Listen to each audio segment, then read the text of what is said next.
Assalamu alaikum dear students. I hope all of you are fine, safe and secure, and you have also started your studies according to the video.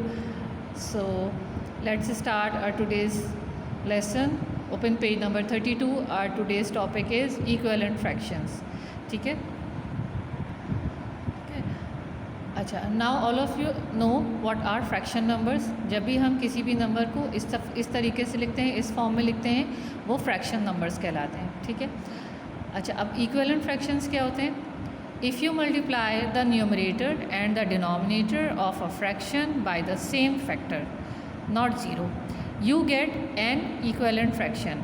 अगर हम किसी भी fraction number के दोनों parts, जैसे ऊपर वाला part आपको पता है न्यूमरेटर कहलाता है और नीचे वाले डिनोमिनेटर, उसको सेम फैक्टर यानी सेम नंबर से मल्टीप्लाई करें तो हमें जो फ्रैक्शन नंबर मिलेगा वो इसका इक्विवेलेंट फ्रैक्शन होगा. ठीक है. जैसे यहाँ पे हम 3 और 4 को मल्टीप्लाई करें 2 से, 3 को भी 2 से और 4 को भी 2 से, तो जो हमारे पास फ्रैक्शन नंबर आया 3 2 = 6, 4 2 = 8, ये 6/8 और 3/4 एक दूसरे के इक्वल होंगे. जो फ्रैक्शंस की वैल्यू सेम होती है उनको हम इक्विवेलेंट फ्रैक्शंस कहते हैं. ठीक है. जैसे यहाँ पे आपको एग्जांपल में 3/4 के इक्विवेलेंट फ्रैक्शंस बना के दिखाए गए हैं. अच्छा, नॉट ज़ीरो जो आपके यहाँ पे बुक में लिखा हुआ है, ज़ीरो से हम मल्टीप्लाई नहीं कर सकते किसी भी नंबर को, क्योंकि जब हम ज़ीरो से किसी भी नंबर को मल्टीप्लाई करते हैं तो वो आंसर उसका ज़ीरो हो जाता है. ठीक है. अच्छा, 3/4 को पहले मल्टीप्लाई किया 2 से 3 को और 4 को भी 2 से, तो क्या आया हमारे पास 3 2 = 6 और 4 2 = 8. ठीक है. ये और ये एक दूसरे के इक्वल हैं, इन दोनों की वैल्यू सेम है. कैसे?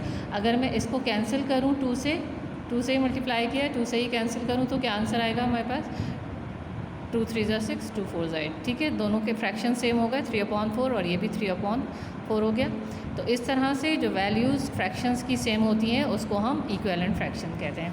ठीक है. इसके यहाँ पे क्या क्या इक्विवेलेंट फ्रैक्शंस बने हुए हैं?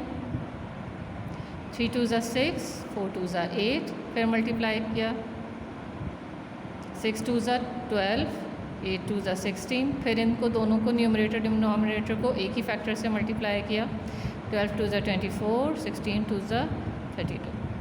ठीक है. तो इस 3/4 और 6/8, 12/16, 24/32 are the equivalent fractions of 3/4.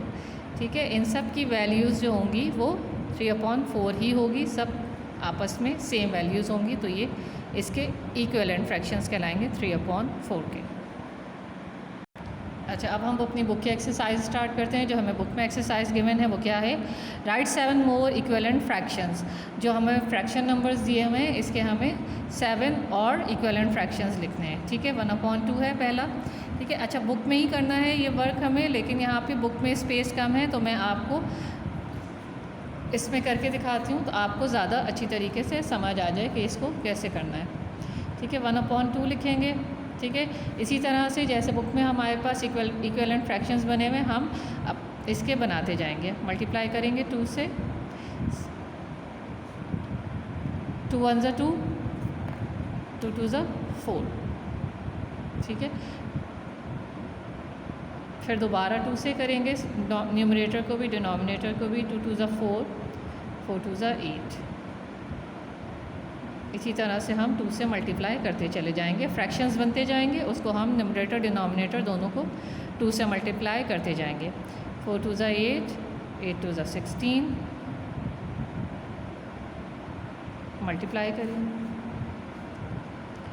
8 2 = 16, 32. फिर इसको करेंगे 16 2 = 64, नहीं सॉरी 16 2 = 32.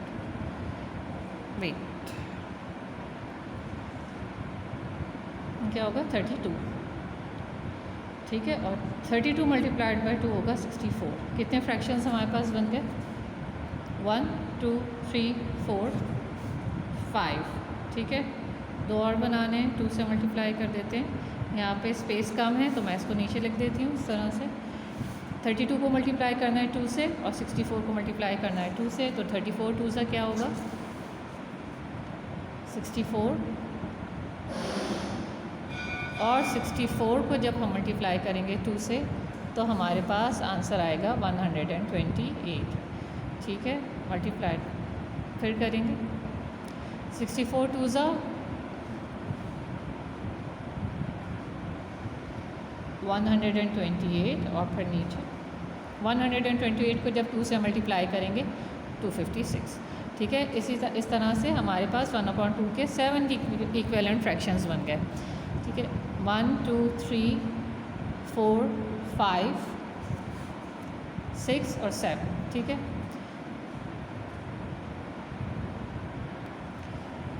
अच्छा, अब आपको इसको बुक में लिखना है तो बुक में आप किस तरह से लिखेंगे, थोड़ा सा छोटा करके। ठीक है, जो आपने पहले अपने रफ़ कॉपी में कर लें उसको, उसके बाद बुक में कॉपी डाउन कर लें तो आपको आसान हो जाएगा। इस तरह से थोड़ा छोटा कर लेंगे राइटिंग को। 4/8 आ जाएगा, 8/16 मल्टीप्लाई करते जाएंगे। 16 मल्टीप्लाइड बाई 2 32, 16 2 ज़ा 32, 32 2 ज़ा 64। ठीक है, 32 2 ज़ा 64, 62 4 ज़ा 128। फिर दोनों को मल्टीप्लाई करेंगे सेम फैक्टर से और यहाँ पे आएगा 128 और नीचे आ जाएगा 256। ठीक है, नेक्स्ट हमारे पास है 3/4।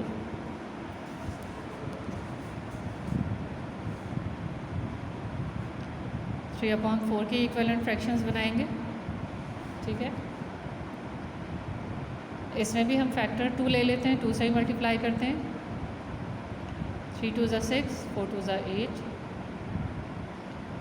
2 से ये फ्रैक्शन आ गया। अब इस फ्रैक्शन को भी 2 से मल्टीप्लाई करेंगे, न्यूमरेटर डिनोमिनेटर को। 6 2 ज़ा 12, 8 2 ज़ा 16। ठीक है, 12 2 ज़ा 24, 16 2 ज़ा 32। मल्टीप्लाई करेंगे न्यूमरेटर डिनोमिनेटर को सेम फैक्टर से। हम 2 से मल्टीप्लाई कर रहे हैं, 2 से सीरीज़ बना रहे हैं तो हम 2 से ही सारे फ्रैक्शंस को मल्टीप्लाई करते जाएंगे। ठीक है, 24 2 ज़ा 48, 32 2 ज़ा 64। फिर इसको मल्टीप्लाई करेंगे। 48 को जब हम 2 से मल्टीप्लाई करेंगे तो हमारे पास आएगा 96। ठीक है, 96 और 64 को जब 2 से मल्टीप्लाई करेंगे तो हमारे पास आएगा 128। फिर मल्टीप्लाई करेंगे दोनों को।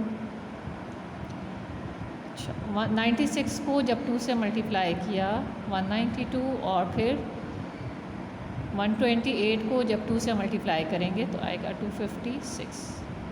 इसको मल्टीप्लाई करेंगे तो हमारे 96 को 2 से मल्टीप्लाई किया तो 192 आया। 128 को 2 से मल्टीप्लाई करेंगे 256 आएगा। अब इन दोनों को हम 2 से फिर मल्टीप्लाई करेंगे क्योंकि हमें 7 इक्विवेलेंट फ्रैक्शंस चाहिए। अभी हमारे पास कितने हो गए, 1 2 3 4 1 2 3 4 5 6 हो गए। अब हम इसको भी मल्टीप्लाई करके लिख देते हैं, यहाँ पे स्पेस नहीं है तो नीचे कर लेते हैं इसको। 192 को जब हमने मल्टीप्लाई किया 2 से तो हमारे पास आया 384 अपॉन 256। यहाँ पे जब 256 को 2 से मल्टीप्लाई करेंगे तो हमारे पास आंसर आएगा 512। ठीक है, इस तरह से 3/4 के ये 7 इक्विवेलेंट फ्रैक्शंस बनाए हमने। ठीक है, 2 से मल्टीप्लाई करते गए, फ्रैक्शंस आते गए, फिर उसको अगेन मल्टीप्लाई करते जाएंगे तो इस तरह से हमारे पास 7 इक्विवेलेंट फ्रैक्शंस आ जाएंगे। ठीक है, अब इसको भी हम बुक में कॉपी डाउन कर लेते हैं। ठीक है, मल्टीप्लाई करेंगे 2 से, मल्टीप्लाई करेंगे 2 से और इसको इस तरह से लिख लेंगे। 6 2 ज़ा 12, 8 2 ज़ा 16 मल्टीप्लाइड 2 मल्टीप्लाइड बाई 2, 12 2 ज़ा 24, 16 2 ज़ा 32 मल्टीप्लाइड बाई 2 मल्टीप्लाइड बाई 2, 24 2 ज़ा 48, 32 2 ज़ा 64 multiplied by 2 multiplied by 2, 48 multiplied by 2 96, 64 multiplied by 2 128 multiplied by 2 multiplied by 2।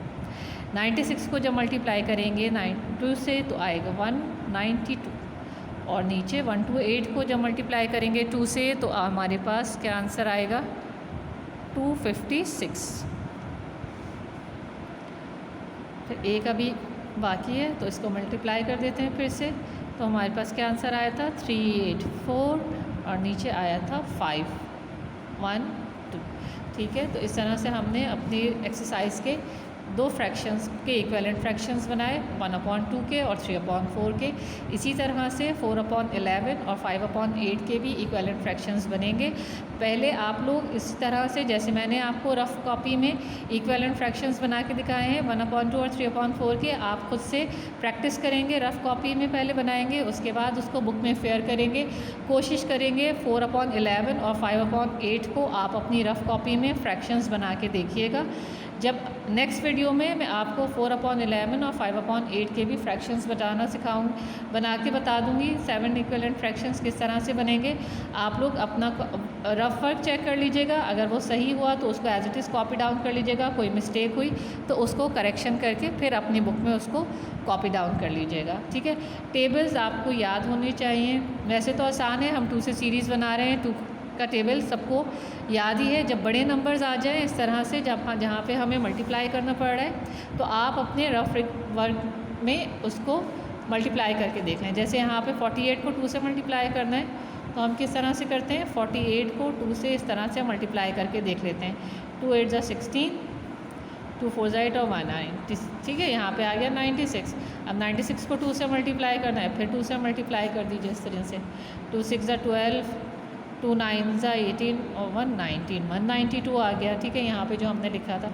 इसी तरह से आप रफ में नंबर्स को मल्टीप्लाई करते जाएं और फ्रैक्शंस, इक्विवेलेंट फ्रैक्शंस बनाते जाएं। ठीक है, ये 2 फ्रैक्शंस आज के हमने इस वीडियो में, जो पेज नंबर 32 का पार्ट 1 है वीडियो का, उसमें हमने ये 2 फ्रैक्शंस कंप्लीट किए हैं। इंशाल्लाह नेक्स्ट वीडियो में मैं आपको 4/11 और 5/8 के फ्रैक्शंस बता दूँगी। ठीक है, आप घर में कोशिश कीजिएगा खुद से कर सकें, नहीं तो आपको नेक्स्ट वीडियो में इसके फ्रैक्शंस मैं करा दूँगी। ठीक है, that's all from today's lecture. Take care, अल्लाह हाफ़िज़।